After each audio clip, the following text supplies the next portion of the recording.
बिस्मिल्लाहिर्रहमानिर्रहीम। अस्सलामुअलैकुम। मैं हूँ राजपूत टेडी टीचर। आज मैं आपको सिखाऊंगी प्रेपोजिशन ऑफ प्लेस। सबसे पहले हम प्रेपोजिशन का मतलब क्या होता है ये सीखेंगे। प्रेपोजिशन दो अल्फाजों से मिलकर बना है, प्री और पोजीशन। प्री का मतलब होता है पहले और पोजीशन का मतलब होता है जगह। यानी प्रेपोजिशन को किसी नाउन या प्रोनाउन की सिमत या जगह बताने के लिए इस्तेमाल किया जाता है। आज हम कुछ प्रेपोजिशन और उनके मीनिंग्स सीखेंगे। इसके बाद हम सेंटेंसेस बनाएंगे।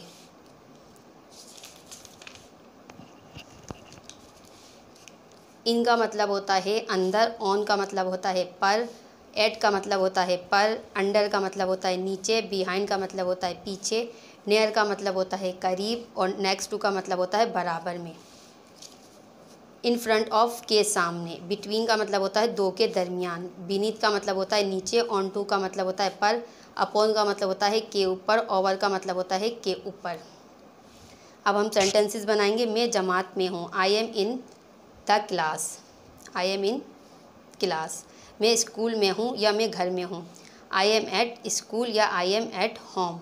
ठीक है, घर के लिए और स्कूल के लिए क्या लगाएंगे हम एट, और क्लास के लिए लगाएंगे हम इन लगाएंगे। छोटी जगह के लिए हम इन लगाते हैं और बड़ी जगह के लिए हम एट लगाते हैं। मैं दरवाजे पर हूँ। आई एम एट द डोर। मैं रोड पर हूँ। आई एम एट द डोर। अब आप परेशान होंगे कि हमने क्लास से पहले इन क्यों लगाया और बाकी तमाम से पहले एट क्यों लगाया। याद रखें, इन का इस्तेमाल छोटी जगह के लिए किया जाता है और एट का इस्तेमाल बड़ी जगह के लिए किया जाता है। ठीक है, मिसाल के तौर पर ये एक सही है हाउस बना है मैंने। ये क्या है? ये एक हाउस है। अब ये पूरा एक हाउस है ना, तो अगर कोई अपने घर के अंदर है, ठीक है, ये घर है, अगर कोई घर के अंदर है तो हम एट लगाते हैं क्योंकि घर एक बड़ी जगह है, या स्कूल जो है एक बड़ी जगह है। ठीक है, आई एम एट होम या आई एम एट स्कूल बोलते हैं हम। ठीक है, लेकिन अगर स्कूल की किसी क्लास में हैं आप या घर के किसी रूम में हैं तो आप क्या लगाते हैं? इन लगाते हैं। क्यों? क्योंकि वो घर के किसी हिस्से में अगर आप हैं तो वो छोटी जगह कहलाएगी। तो I am in the class, I am in the room. ठीक है, इस तरह लगाएंगे हम छोटी जगह के लिए। अगर आप घर में हैं तो एट लगाएंगे और घर के किसी हिस्से में तो क्या लगाएंगे? आप इन लगाएंगे। क्लियर? अच्छा, अब है कलम मेज़ पर है। The pen is on the table. अगर कोई चीज़ या शख्स किसी चीज़ पर रखी हो और एक दूसरे से टच भी हो रहे हों तो वहाँ हम ऑन का इस्तेमाल करते हैं। कलम मेज़ के नीचे है। अगर कलम मेज़ से टच नहीं हो रहा तो हम लगाएंगे the pen is under the table. कलम मेज़ के नीचे है। अगर कलम मेज़ से टच हो रहा है तो लगाएंगे हम beneath. The pen is beneath the table. मेरा घर स्कूल के करीब है। My house is near the school. अच्छा, अब है मेरा घर स्कूल के पीछे है। My house is behind the school. अब आपका घर अगर स्कूल के बराबर में तो आप क्या लगाएंगे? मेरा घर स्कूल के बराबर में है। My house is next to the school. Next to का मतलब होता है के बराबर में। मेरा घर स्कूल के सामने है। My house is in front of the school. मेरा घर स्कूल और बैंक के दरमियान में है। दो चीज़ों के दरमियान जो लगाया जाता है वो लगाता है दो चीज़ों के लिए दरमियान में, उसके लिए इस्तेमाल करते हैं हम between. My house is between the school and the bank. मेरा दोस्त मेरे और आपके दरमियान बैठा हुआ है। My friend is sitting between me and you. पंखा मेरे सर पर चल रहा है। The fan is moving upon my head. ठीक है, अब जैसे पंखा मेरे सर पर चल रहा है, अभी इस वक्त पंखा चल रहा है मेरे सर पर, तो कोई चीज़ अगर एक दूसरे के ऊपर हो लेकिन टच नहीं हो रही हो तो वहाँ अपॉन का इस्तेमाल करते हैं। अब जैसे मिसाल के तौर पर मेरे सर पर अभी मैं बैठी हुई हूँ, पंखा चल रहा है, अब वो मुझसे टच नहीं हो रहा। क्या नहीं हो रहा है? वो मुझसे टच नहीं हो रहा है तो वो मेरे सर पर पंखा, लेकिन वो मुझसे टच नहीं हो रहा, तो इसलिए हम वहाँ लगाएंगे अपॉन माई हेड। मेरे सर पर the fan is moving upon my head. पंखा मेरे सर पर चल रहा है, मेरे सर पर रखा हुआ नहीं है, मेरे सर पर चल रहा है। ठीक है, वो मुझसे टच नहीं हो रहा। यहाँ पर हम ऑन नहीं अपॉन लगाएंगे। पतंग मेरे घर पर उड़ रही है। The kite is flying over my home. अगर कोई चीज़ हिल रही हो और जगह भी तब्दील करे तो ओवर लगाते हैं। ठीक है, अगर पतंग ऐसी पतंग उड़ रही होती है तो क्या होती है? उसकी जगह भी चेंज हो रही होती है और वो हिल भी रही होती है मुस्तकिल, तो उसके लिए हम लगाते हैं ओवर। अगर कोई चीज़ हरकत करती हुई आए और बैठ जाए या ठहर जाए तो वहाँ ऑन टू का इस्तेमाल करते हैं। जैसे बिल्ली ने मेज़ पर छलांग लगाई। The cat jumped on to the table.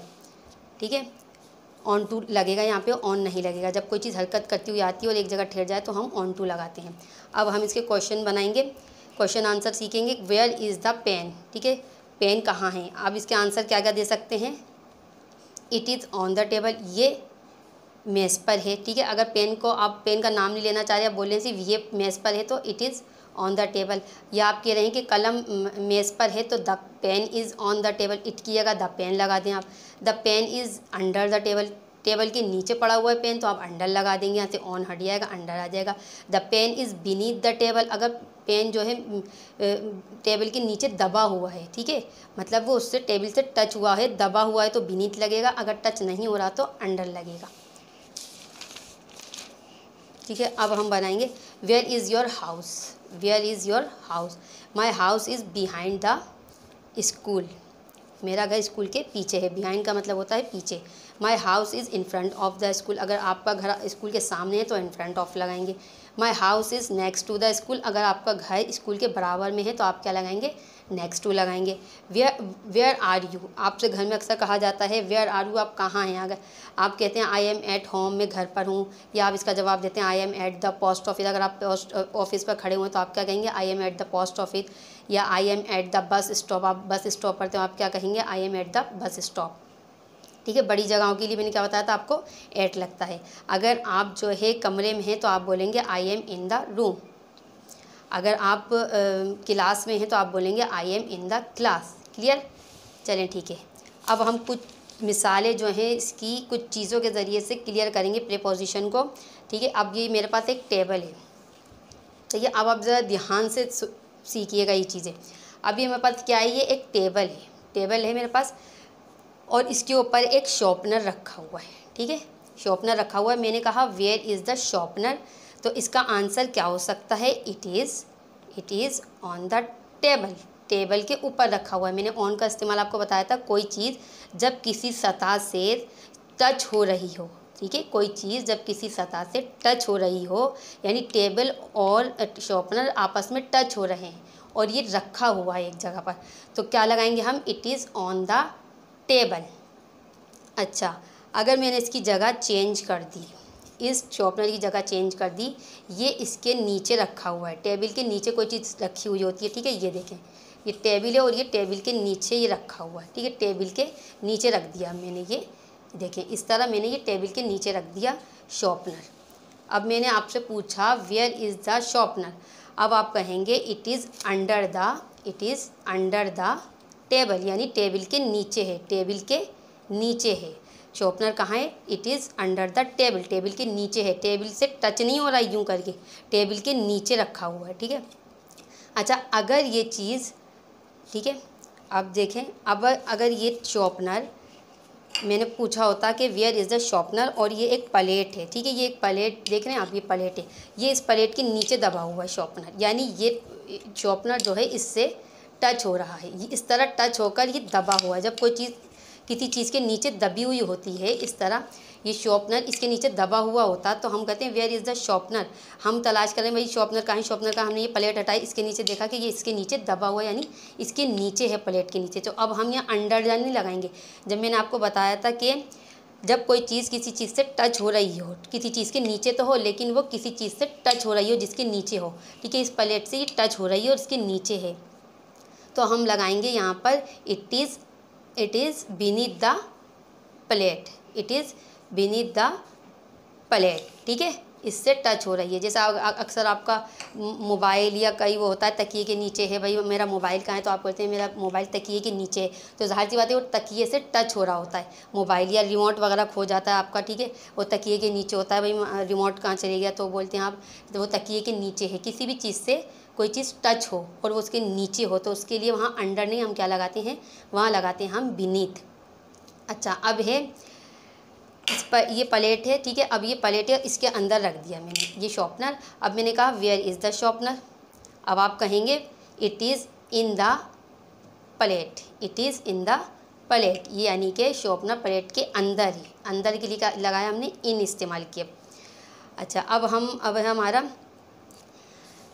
अच्छा ये टेबल है और अब मैंने कहा वेयर इज़ द शॉर्पनर, अब ये इसके करीब में रखा हुआ है शॉर्पनर कहाँ रखा हुआ है, इसके करीब में रखा हुआ है, नज़र आ रहा है आपको, ठीक है। अब ये इस टेबल के करीब में रखा हुआ है, तो मैंने कहा वेयर इज़ द शॉर्पनर, अब हम कहेंगे it is near the table, यानी टेबल के करीब में रखा हुआ है। अच्छा, अब ये जो है मैंने थोड़ा सा ये दूर कर दिया और बिल्कुल इसके बराबर में अगर ये रखा हुआ, ठीक है, वो तो करीब में था, अब ये बराबर में कोई चीज़ रखी होती है ना, जैसे आपके घर में अक्सर फ्रिज होता है, उसके बराबर में अलमारी रखी हुई है बराबर बराबर में, तो उसके लिए हम उसके लिए हम नेक्स्ट टू का इस्तेमाल करते हैं। अब ये टेबल के बिल्कुल बराबर में रखा हुआ है, मैंने कहा वेयर इज़ द शॉर्पनर, अब आप बोलेंगे it is next to the table, table के बराबर में है, शॉर्पनर टेबल के बराबर में है। अच्छा, अब ये टेबल के सामने रख दूँ, मैं जगह चेंज कर दी मैंने, अब ये टेबल के सामने रख दी, टेबल है, ये टेबल है और यहाँ पे मैंने शॉर्पनर रख दिया। अब मैंने कहा वेयर इज़ द शॉर्पनर, अब आप कहेंगे it is in front of the table, sharpener जो है टेबल के सामने है, क्लियर। अच्छा, अगर ये चीज़ इसके पीछे रखी हुई होती, ठीक है, यहाँ पीछे रखी हुई होती, मैंने कहा होता कि वेयर इज़ द शॉर्पनर, तो अब आप कहेंगे इसके पीछे रखी हुई है, तो ये it is behind the table, पीछे रखी हुई है तो it is behind the table, clear.